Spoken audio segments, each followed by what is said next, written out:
muchas gracias a Claudia, quien es parte de nuestro Comité de Protección Civil del Centro Cultural Casa del Tiempo.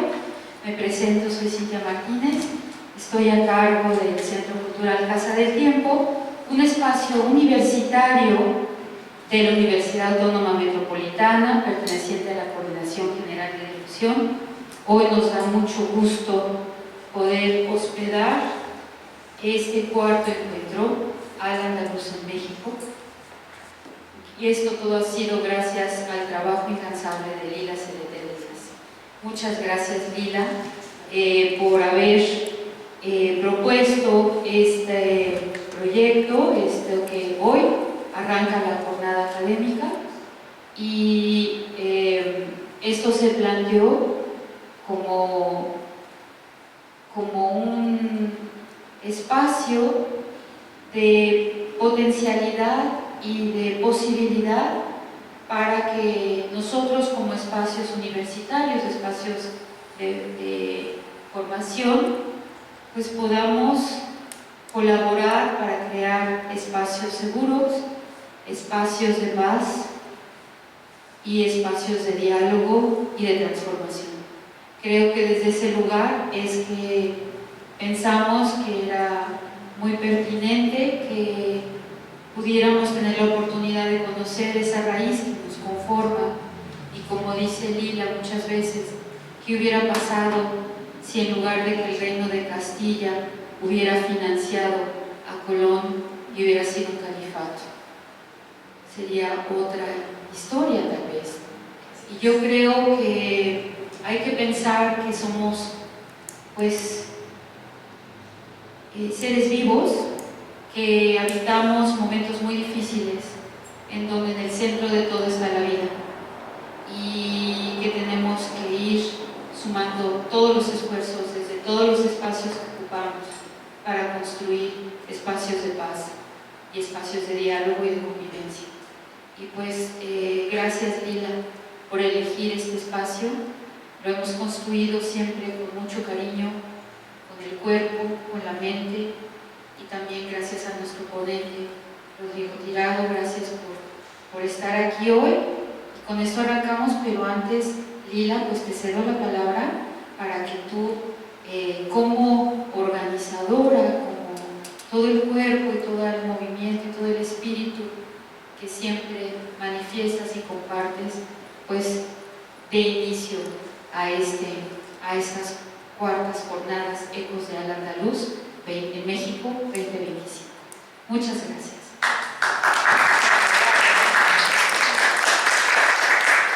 Muchas gracias, Cintia. Muchas gracias a la Casa del Tiempo, a todos sus vivos y a todos sus muertos también, que nos permiten estar aquí y nos ayudan. Si no les gustáramos, seguro nos echarían para afuera. A mí me parece que es muy importante Al-Andalus en México. Mexicano como que no alcanza a comprender la dimensión islámica, no solo islámica, sino camita semita que tenemos. Creo yo que son solo 4.000 palabras que provienen del árabe que están en el español, y aún así se nos sigue como escapando, ¿no? Me parece importante, la generación de este tipo de encuentros ya van a descubrir en todas las ponencias que tenemos hoy que existen hilos ocultos que le dan sentido. Para mí Al-Andalus ha sido siempre la protohistoria de México, ¿no? Entonces, bueno, pues una cosa que sí quisiera decir, porque sabemos que estamos en un mundo tremendo y convulso, ha sido importante hacer un manifiesto para decir qué es lo que estamos haciendo aquí. Se los quiero leer, es muy breve. Además, bueno, este encuentro parece una mentira, pero es generado, o sea, su semilla, su germen es la danza, es explicarnos un mundo que sucede dentro y fuera de nosotros como una experiencia éxima. Entonces ha sido la danza quien ha convocado pues, a la academia, al eje artístico formativo de cooperación y solidaridad y de todos, para hacer una explicación muy hacia los mexicanos para que logremos entender. Y por eso hablo de la danza en este momento, porque es nuestro germen. Esto dice: a través de la danza recontamos desde el primer encuentro, ya vamos en el cuarto, la historia de México, que ahora incluye la raíz de la Al-Andalus. surtibre cultural. Revivamos nuestros lazos, nuestras diferencias y nuestras singularidades a través del movimiento y la quietud que expresa el lenguaje de nuestros pueblos. Este encuentro no es solamente un festival, es una muestra que tiene como finalidad reunir y compartir con el público mexicano las expresiones coreográficas, académicas y formativas de aquellas culturas que coexistieron en los años 711 y 1942. Fíjense qué pequeño lapso en Al-Ándalus, en la península ibérica, que de algún modo son parte del México de hoy, en cuanto a que representan aquello presente en España antes de que el mestizaje que nos genera como mexicanos y los pueblos indígenas se llevara a cabo.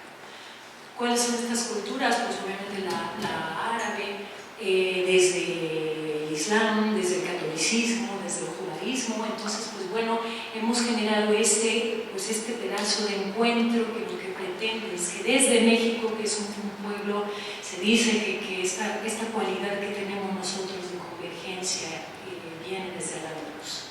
Entonces, pues queremos celebrar eso y queremos decir que aquí cabemos todos, o no cabe ni Dios, ¿no? Todos están convocados.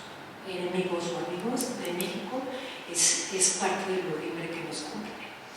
Y dicho esto, pues les quiero presentar, ya se presentó, pero a mí me emociona mucho el trabajo de Rodrigo Tirado porque se vive, porque no te lo cuenta, no es un académico que te cuenta algo que observó desde su frío escaparate, sino que nos va a contar acerca de algo que forma parte de lo que caminamos, ¿no?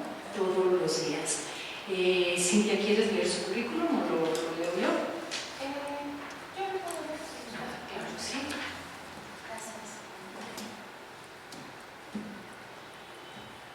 Rodrigo Tirado de Salazar. Su ponencia, el urbanismo islámico medieval y sus características esenciales. Un recorrido historiográfico. Él es egresado de la carrera de Historia en la Universidad Autónoma de Madrid. Es maestro en Prehistoria, Arqueología y Patrimonio con la tesis Análisis Urbanístico de Bacarius. Doctor por la misma universidad con la tesis Urbanismo Islámico en la Península Ibérica y la Ciudad de México, Análisis Comparativo. Autor de los libros Análisis Urbanístico de Bacarius y de 500 años de Cortés, además de varios artículos académicos de prestigio internacional. Es miembro de la Sociedad Alemana de Arte y Arqueología Islámica Ernst Herzberg Gesellschaft, de la Red de Investigación Islam México y de ICOMOS México.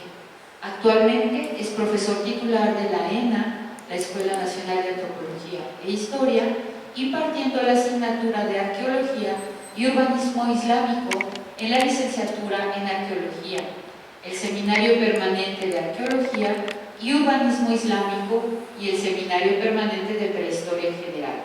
Además es profesor del Diplomado de Historia del Islam en la Casa de Cultura Casalam y de la asignatura Arte Prehistórico en la licenciatura de Historia del Arte. Rodrigo Tirado de Salazar, seas bienvenido. Un gusto. Muchas gracias.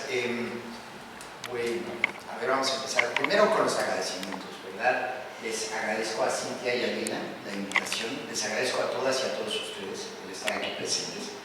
Y por supuesto, le agradezco también a la Universidad Autónoma Metropolitana por el espacio, ¿verdad? Un espacio precioso. Y arranco así, ¿no? Hablando del espacio, bueno, digamos que y les digo, arrancaré hablando del espacio porque es precisamente sobre lo que se teje el urbanismo, ¿verdad?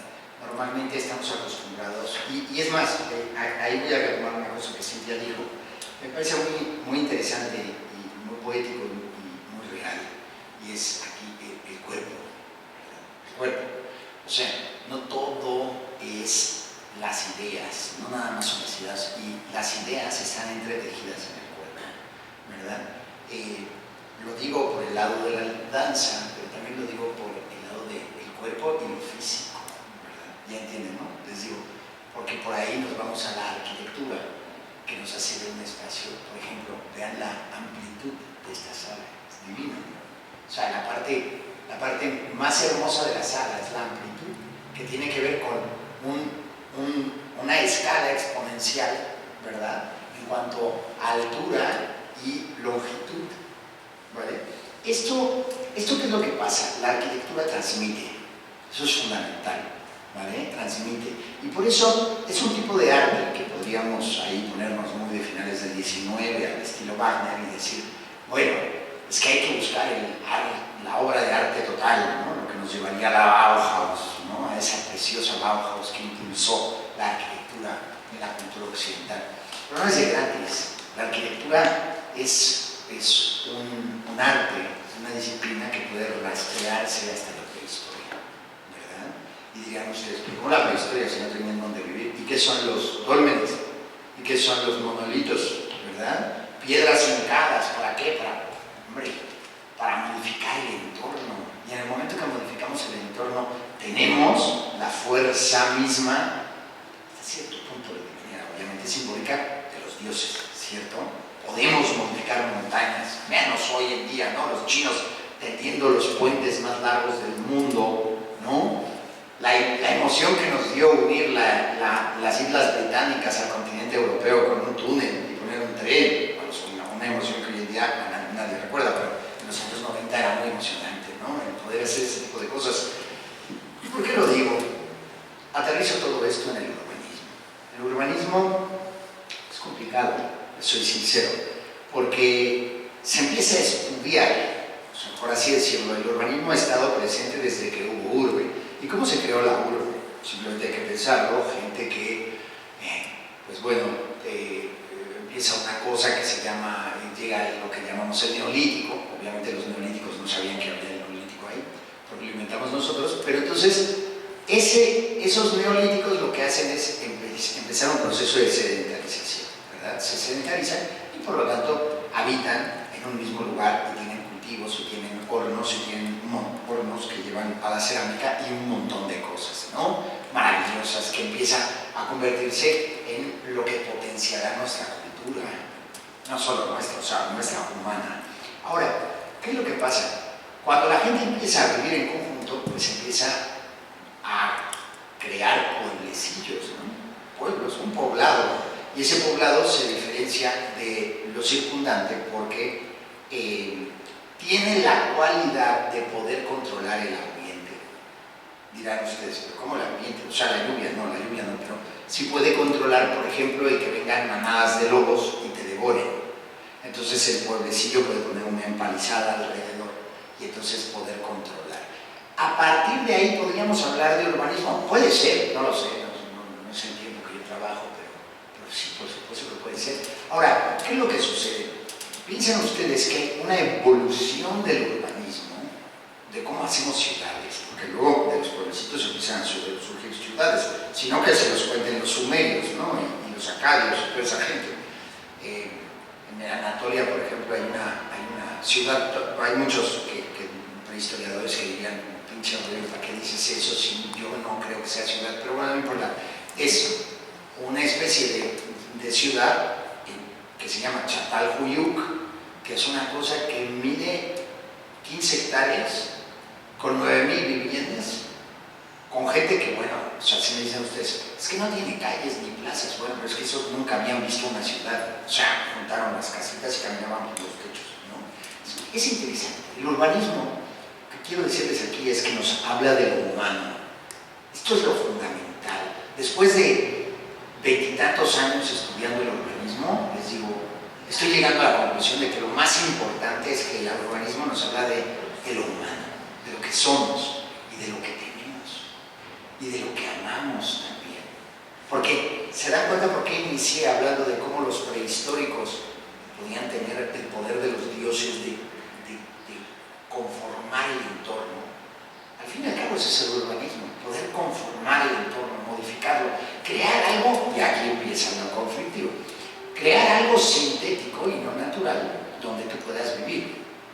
Porque, perdónenme, pero uno de los grandes problemas urbanísticos, no urbanísticos necesariamente, pero medioambientales que tenemos hoy en día, es que creamos enormes planchas de asfalto y de concreto donde el agua no puede entrar a los mantos acuíferos. y entonces ahí nos vemos, ¿no? Con nuestro canal de aquí en la ciudad. El canal de Nochistongo, que tardamos 400, no, 300 o algo así, años en poder hacer para sacar el agua del lago. Bueno, qué necesidad de vivir en un lago y no vivir en pequeñas balsas, ¿no? Pero bueno, ¿qué es lo que sucede? Y luego, oigan, no, es que nuestros nuevos distribuidores de agua, de no sé qué, que hemos invertido y hemos hecho, no sé, y no nos damos abasto. También hay que hablar, como ellas me dijeron, hay que hablar de cosas que son dolorosas también. Vean lo que ha pasado en la Cuenca de México, y dije la Cuenca de México, no estoy diciendo en Veracruz, que también, ¿verdad? Terrible, terrible.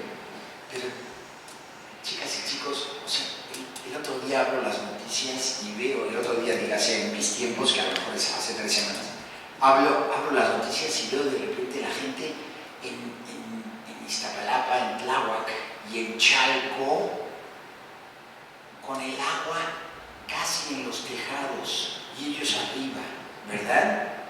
Es algo interesante, ¿no? Porque entonces podríamos empezar a plantear la posibilidad de una especie de, no me quiero poner muy hegeliano, pero digamos, hasta cierto punto, un conflicto entre lo natural y lo no natural, ¿verdad? Lo que nosotros estamos creando. Acabo de dar malos ejemplos negativos, ¿no?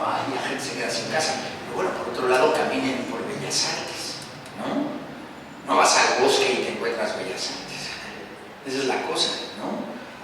Me acuerdo una vez que vino una mujer que quiero mucho, que se llama Raquel, vino a México y ella fue viceministra de Exteriores de España. Entonces conoce muchos países, muchos lugares y ha estado en todo el mundo islámico, etcétera, etcétera. Pero un día me dijo, es que yo sinceramente vengo a México, yo te amo, pero vengo a México por mi marido que te quiere mucho y que quiere conocer México, porque yo ya estuve en otros lugares y sinceramente pues no es lo mío, o sea, lo mío es, yo qué sé, meterme a Siria, ¿me entiendes? Pero llegar y le digo, bueno, ya veremos. El día que ella llegó de noche, la dejamos en el hotel y al día siguiente estaba yo en la mañana ahí para recogerla. Salimos, su hotel está donde el Monumento a Colón, que ahora ya no es Colón y volvió a ser y dejó de ser, y etcétera, pero bueno, ya saben dónde, una glorietita. Y entonces pasé por ella y dice, ¿vamos a dónde? Y digo, al centro, vamos al Zócalo. Sí. Bueno, ¿y en qué coche? Digo, no, mi coche lo dejo aquí, que me sellan el boleto. Y nos vamos a ir caminando. Entonces nos fuimos caminando. Yo no había llegado a Bellas Artes todavía y esta mujer me decía, pero qué preciosidad de lugar, cómo respira la ciudad, cómo respira. Le echamos los números, le decía, tienes 1.200.000 personas que entran y salen diariamente del centro histórico de la Ciudad de México. Entran y salen. Luego me preguntan en el salón, bueno, pero ¿por qué dice que por ejemplo, está tan encarecido los negocios en Madero? Digo, porque vende café en un vaso así, vende café en Madero y vas a vender 7 millones de cafés. ¿No me entiendes? Entonces llega un momento donde, por supuesto, tú, el negocito más pequeño, tiene una producción demencial. Si no, pregúntele a la gente que vende productos en la Merced. ¿A qué voy con todo esto? Ha habido una dicotomía y un conflicto que no es nuevo. Digamos, los que trabajamos metemos la cabeza en la configuración cultural de Oriente y de Occidente, pues precisamente nos vamos dando cuenta que el gran conflicto de Occidente es la racionalidad en contra del orgánico, ¿verdad? Se puede resolver así, o sea, llévenlo a donde quieran, desde Kant, se lo pueden llevar a Freud, se lo pueden llevar a donde sea y vamos a encontrarnos, no, bueno, es que, yo qué sé, por ejemplo, ahora que dije Freud, me vino, es que hay una cosa que se llama el id y hay otra cosa que se llama el super-yo. Bueno, ahí lo tienen, ¿vieron? Hay así, una bronca entre la racionalidad y el orgánico. Y esto se va a plasmar en el urbanismo. ¿Qué pasa con el urbanismo islámico? Y eso es de lo que les vengo a hablar el día de hoy. El urbanismo islámico ha sido muy mal interpretado a lo largo de muchos siglos y no es de gratis, ¿vale?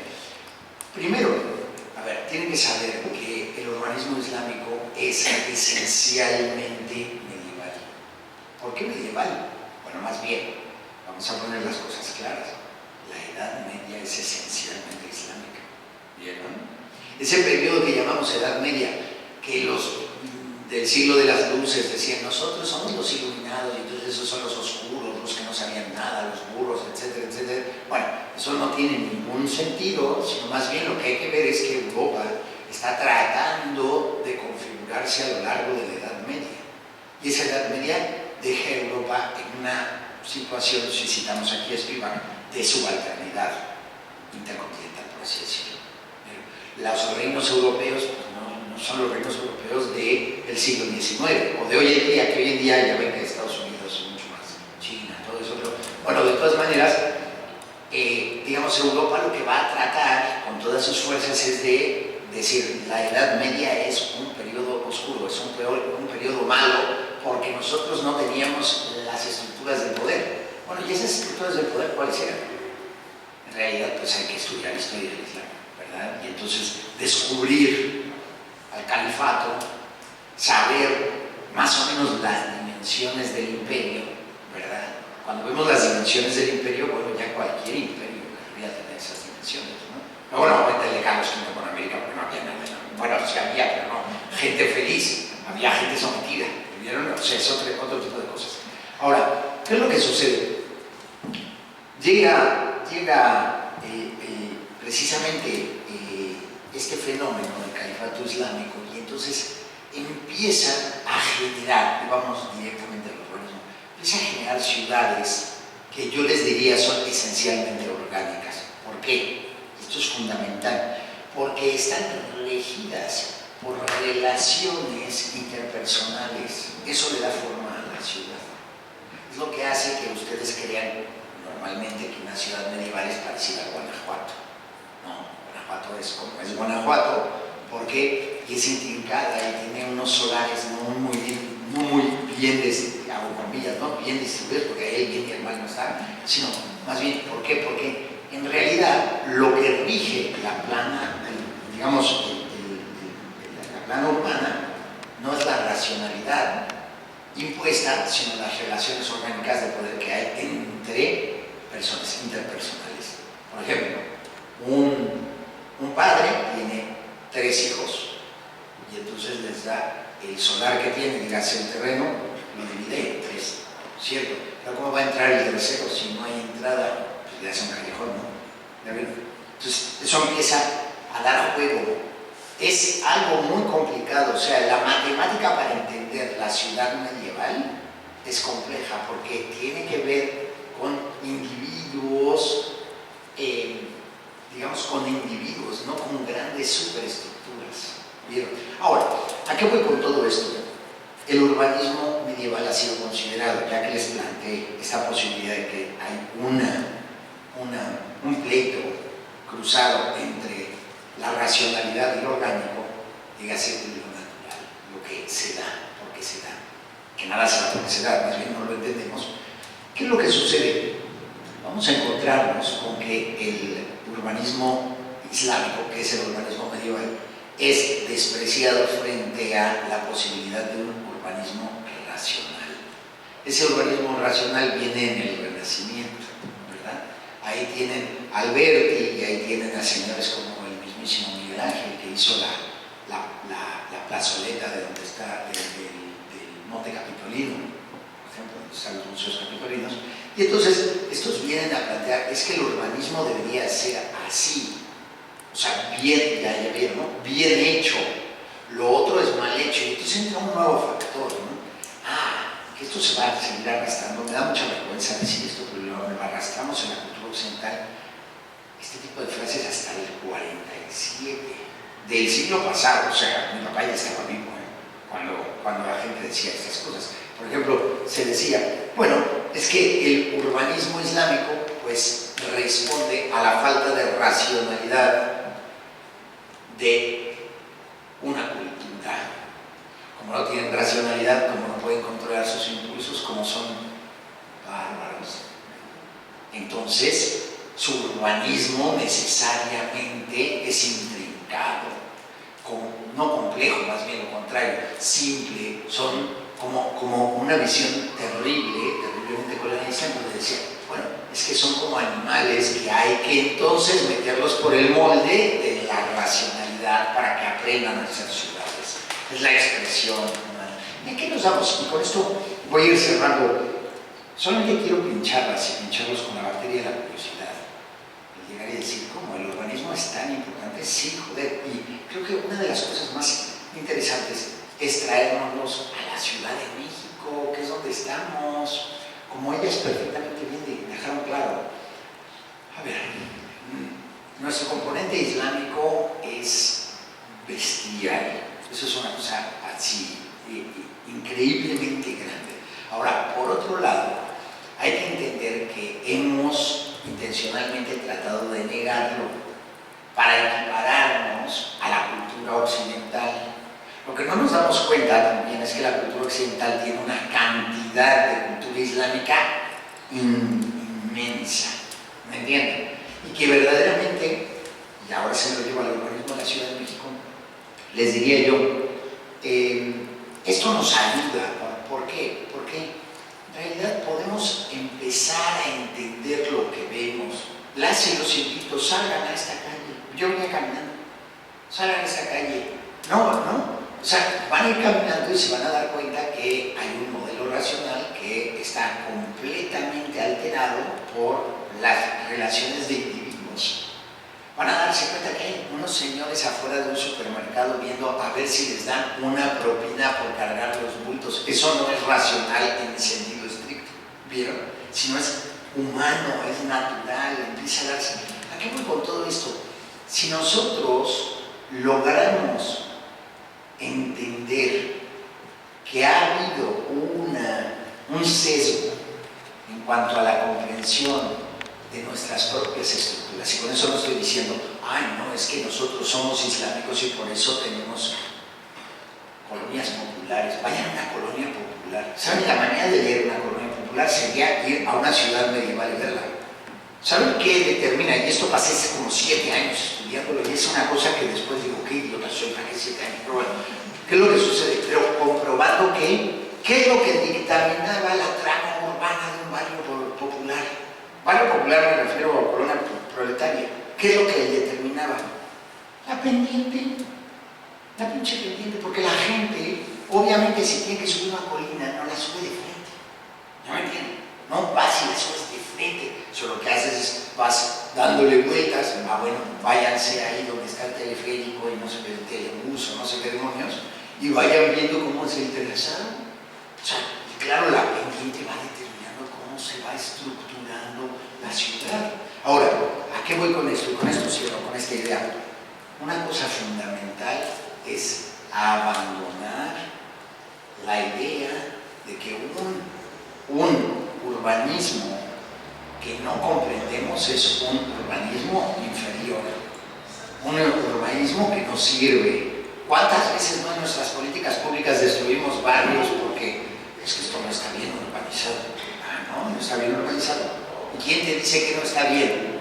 Si es que, a ver, perdóname, pero fue una adaptación al entorno. Hombre, yo sospecho que si tú la adaptación al entorno la haces en un escritorio y después la extrapolas a la realidad, pues es menos probable que sea funcional, ¿no? Que lo que verdaderamente se va creando. ¿Cuál es el elemento más importante que tiene el urbanismo islámico? Nos hemos partido la cabeza 300 años tratando de entender cuál es la esencia del urbanismo islámico. La adaptabilidad. La adaptabilidad.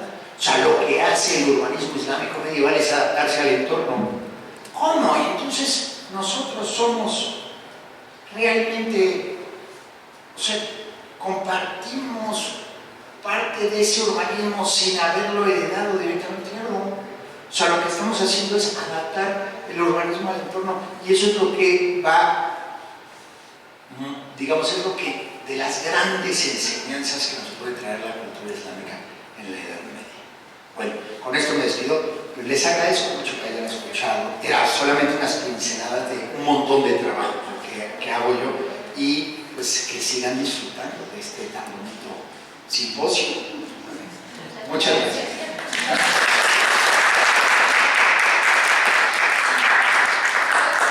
Yo decimos a alguien que preguntara. Yo tengo, aprovechando que es como la especialidad y que estamos hablando de la vida y del urbanismo, me interesa mucho saber sobre el tema del jardín, o sea, para los patios, o sea, digamos que en el Islam los jardines interiores son como un jardín del Edén, ¿no? Es como un espacio ideal, o sea, es algo que sí está dentro del urbanismo y que tiene que ver con ahora, precisamente estamos hablando de la ciudad y de cómo se inunda, en fin, pero nuestra relación con los árboles, o sea, yo digo, bueno, con los jardines, y como eso que es un símbolo de la vida. Entonces yo digo, ¿qué de eso tenemos aquí en la ciudad? En algunas construcciones coloniales estaban, aquí digamos había otra casa atrás y había un espacio de jardín, y a mí siempre me ha hecho pensar que son esos jardines, esos espacios de vida, de recogimiento que le damos del Islam. Entonces, como para preguntarte nada más, y bueno, no sé si alguien más tiene otra pregunta, pero Podríamos una a una, ¿no? Sí, ¿Les parece? sí, ok. ¿Les gustaría? Bueno, es que soy sincero, luego me preguntan 5 personas y olvidé 3 de las preguntas, entonces cuando voy a responder tú me vas. Esto, y te agradezco mucho la pregunta, es apasionante, ¿verdad? Porque, ¿qué es lo que va a pasar con el jardín en la ciudad medieval? Vamos a la ciudad islámica. La ciudad islámica es, imagínense ustedes, pues una ciudad llena de movimiento. Eso es lo principal, es una ciudad llena de movimiento.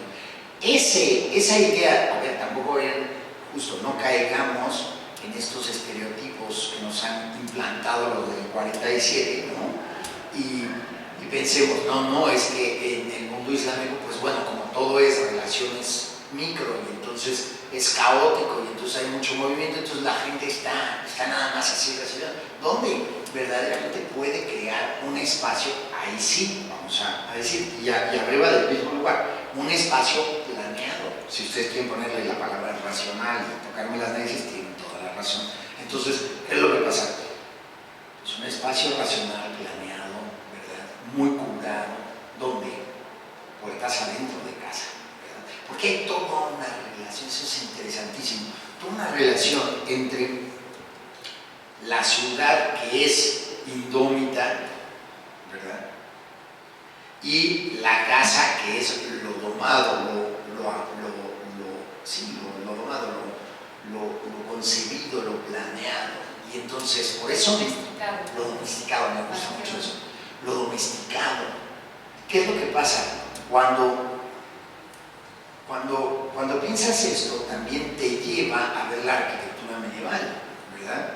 Las casas tienen un patio interno, en ese patio interno hay jardines, las habitaciones y las ventanas dan al patio interno, a todo ese espacio de paz, y luego casi no hay ventanas exteriores y hay celosías en las ventanas exteriores, porque sí hay algunas, porque todos somos chismosos, ¿verdad? Entonces, obviamente, y es increíble, en el mundo islámico hay mucha celosía todavía actualmente, y en las celosías está lleno de señores y señoras mirando a ver qué pasa allá afuera, ¿verdad? Porque para eso es la celosía, estás mirando y no te miran, entonces tú ves, mira, y ahí va, eso lo han experimentado todas y todos aquí.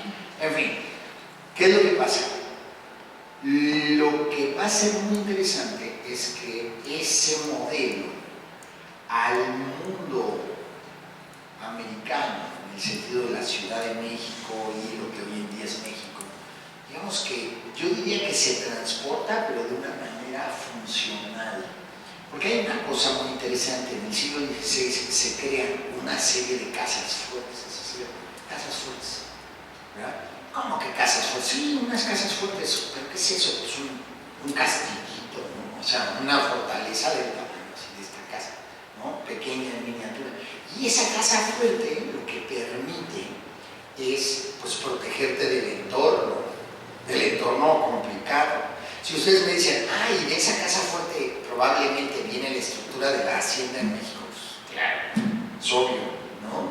La Hacienda de México está en un espacio en donde hay que cuidar ciertos bienes, etcétera, etcétera, y hay un entorno indómito, ¿no? Y entonces lo que hay que hacer es tener una pequeña fortaleza donde resguardarse. No son exactamente los mismos factores lo que llevan a la replicación de la arquitectura, pero es verdad que aquí en México existe en la arquitectura novohispana una tradición del jardín interno que lo más probable es que venga del mundo islámico, se haya quedado aquí, y ese jardín interno a lo mejor, a ver, la función es la misma, pero a lo mejor el surgimiento del por qué no es el mismo, ¿no? No estamos en una ciudad islámica, estamos en una ciudad americana con diferentes cosas de edad moderna, etcétera, etcétera, etcétera, pero tenemos algunos elementos arquitectónicos que permiten la presencia de un jardín con las mismas funciones, ¿no? Lo indómito queda afuera, lo domado queda adentro. Si no, vayan a Tecamachalco, ¿cierto o no? Vayan al Pedregal de San Ángel, entras la calle, una calle bonita, más o menos, ¿no? O sea, bonitas fachadas y una calle llena de agujeros. Yo vengo de Pedregal ahorita, de dejar a mi hija en la escuela. Una calle medio llena de agujeros, un tal, no sé qué, pero eso sí, entras y un vergel, ¿no? ¿Entienden? Entonces, espero haber. Gracias. No, con todo gusto. Yo quiero hacer un apuntito pequeño. Hay una relación muy profunda entre la danza, la arquitectura, por supuesto, y el urbanismo. La danza y la arquitectura y el urbanismo tienen, además de las dos dimensiones, una tercera que te da profundidad, pero además todos tienen el adentro y el afuera. Y en el cuerpo, en la convención que llamamos Rakshaki, la danza oriental, hay una parte, el jardín secreto se llama Arayat, es el Bustán, ¿no? Ahí es donde está la semilla, es el vientre de la mujer. O sea, no es la danza del vientre como que la pancita, sino en donde se genera, ese es el Bustán. Es un lugar privado que no debería tener ventanas hacia afuera, desgraciadamente en estas épocas las ventanas hacia afuera, ahí están y todo el mundo se anda asomando aún más en la celosía, pero hay esta relación también sobre lo privado, ¿no? y en el cuerpo, ¿no? de una danza que viene por allá. Nada más. Pues muchas gracias y pues entregamos el reconocimiento con constancia. Muchas gracias a todos.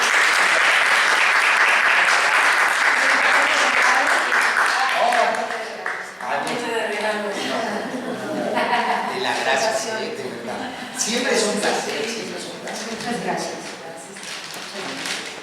Por cierto, tenemos un curso, tenemos un seminario de urbanismo dinámico de 5 contenidos que no pudimos dar, que si a alguien le interesa y nos contactan, Claro. es una información muy interesante y mucho más amplia.